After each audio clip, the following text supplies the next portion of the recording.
شروع اللہ کا نام لے کر جو بڑا مہربان نہایت رحم والا ہے۔ حامیم، اس کتاب روشن کی قسم کہ ہم نے اس کو ایک مبارک رات میں نازل فرمایا، ہم تو خبردار کرنے والے ہیں۔ اسی رات میں تمام حکمت کے کام فیصل کیے جاتے ہیں، یعنی ہمارے ہاں سے حکم ہو کر بے شک ہم ہی فرشتوں کو بھیجتے ہیں۔ یہ تمہارے پروردگار کی رحمت ہے، وہی تو سننے والا ہے، جاننے والا ہے۔ آسمانوں اور زمین اور جو کچھ ان دونوں میں ہے سب کا مالک، بشرطے کہ تم لوگ یقین کرنے والے ہو۔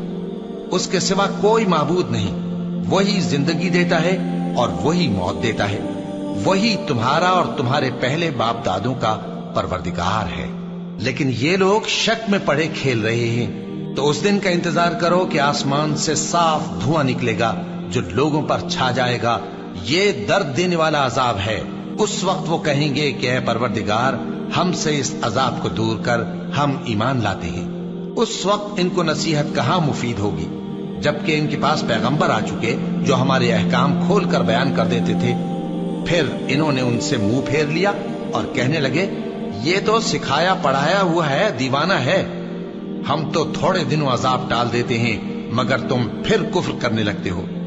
جس دن ہم بڑی سخت گرفت کریں گے تو بے شک انتقام لے کر چھوڑیں گے۔ اور ان سے پہلے ہم نے قوم فرعون کی آزمائش کی، اور ان کے پاس ایک عالی قدر پیغمبر آئے جنہوں نے یہ کہا کہ اللہ کے بندوں یعنی بنی اسرائیل کو میرے حوالے کر دو، میں تمہارا امانت دار پیغمبر ہوں، اور اللہ کے سامنے سرکشی نہ کرو، میں تمہارے پاس کھلی دلیل لے کر آیا ہوں۔ اور اس بات سے کہ تم مجھے سنسار کرو، میں اپنے اور تمہارے پروردگار کی پناہ لے چکا ہوں، اور اگر مجھ پر ایمان نہیں لاتے تو مجھ سے الگ ہو جاؤ۔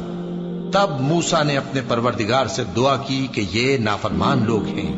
اللہ نے فرمایا کہ اچھا، میرے بندوں کو راتوں رات لے کر چلے جاؤ، اور فرعونی ضرور تمہارا تعاقب کریں گے، اور سمندر سے کہ ٹھہرا ہوا ہوگا پار ہو جانا، تمہارے بعد وہ پورا لشکر ڈبو دیا جائے گا۔ وہ لوگ بہت سے باغ اور چشمے چھوڑ گئے، اور کھیتیاں اور نفیس مکان اور آرام کی چیزیں جن میں وہ عیش کیا کرتے تھے۔ اسی طرح ہوا، اور ہم نے دوسرے لوگوں کو ان چیزوں کا مالک بنا دیا۔ پھر ان پر نہ تو آسمان اور زمین کو رونا آیا، اور نہ ان کو مہلت ہی دی گئی۔ اور ہم نے بنی اسرائیل کو ذلت کے عذاب سے نجات دی، یعنی فرعون سے، بے شک وہ سرکش اور حد سے نکلا ہوا تھا۔ اور ہم نے بنی اسرائیل کو اہل عالم میں سے علم کی بنیاد پر چنا تھا، اور ان کو ایسی نشانیاں دی تھیں جن میں کھلی آزمائش تھی۔ یہ لوگ یہ کہتے ہیں کہ ہمیں صرف پہلی دفعہ یعنی ایک بار مرنا ہے اور پھر اٹھنا نہیں۔ بس اگر تم سچے ہو تو ہمارے باپ دادا کو زندہ کر لا۔ بھلا یہ اچھے ہیں یا تبا کی قوم اور وہ لوگ جو ان سے پہلے ہو چکے ہیں؟ ہم نے ان سب کو ہلاک کر دیا، بے شک وہ گناہگار تھے۔ اور ہم نے آسمانوں اور زمین کو اور جو کچھ ان میں ہے اس کو کھیل کے لیے نہیں بنایا، ان کو ہم نے تدبیر سے پیدا کیا ہے، لیکن اکثر لوگ نہیں جانتے۔ کچھ شک نہیں کہ فیصلے کا دن ان سب کے جی اٹھنے کا وقت ہے، جس دن کوئی دوست کسی دوست کے کچھ کام نہ آئے گا، اور نہ ان کو مدد ملے گی مگر جس پر اللہ مہربانی کرے۔ بے شک وہی غالب ہے، بڑا مہربان ہے۔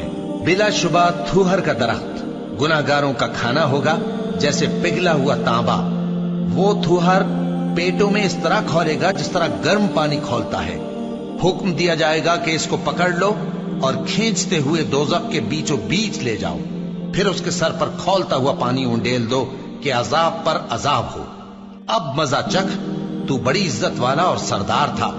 یہ وہی دوزخ ہے جس میں تم لوگ شک کیا کرتے تھے۔ بے شک پرہیزگار لوگ چین کے مقام میں ہوں گے، یعنی باغوں اور چشموں میں باریک اور دبیز ریشم کا لباس پہن کر ایک دوسرے کے سامنے بیٹھے ہوں گے۔ وہاں اس طرح کا حال ہوگا، اور ہم بڑی بڑی آنکھوں والی حوروں کو ان کی بیویاں بنا دیں گے۔ وہاں امن و اطمینان سے ہر قسم کے میوے منگائیں گے اور کھائیں گے، اور پہلی دفعہ کے مرنے کے علاوہ موت کا مزہ پھر نہیں چکھیں گے، اور اللہ ان کو دوزخ کے عذاب سے بچا لے گا۔ یہ تمہارے پروردگار کا فضل ہے، یہی تو بڑی کامیابی ہے۔ ہم نے اس قرآن کو تمہاری زبان میں آسان کر دیا ہے تاکہ یہ لوگ نصیحت حاصل کریں۔ پس تم بھی انتظار کرو، یہ بھی انتظار کر رہے ہیں۔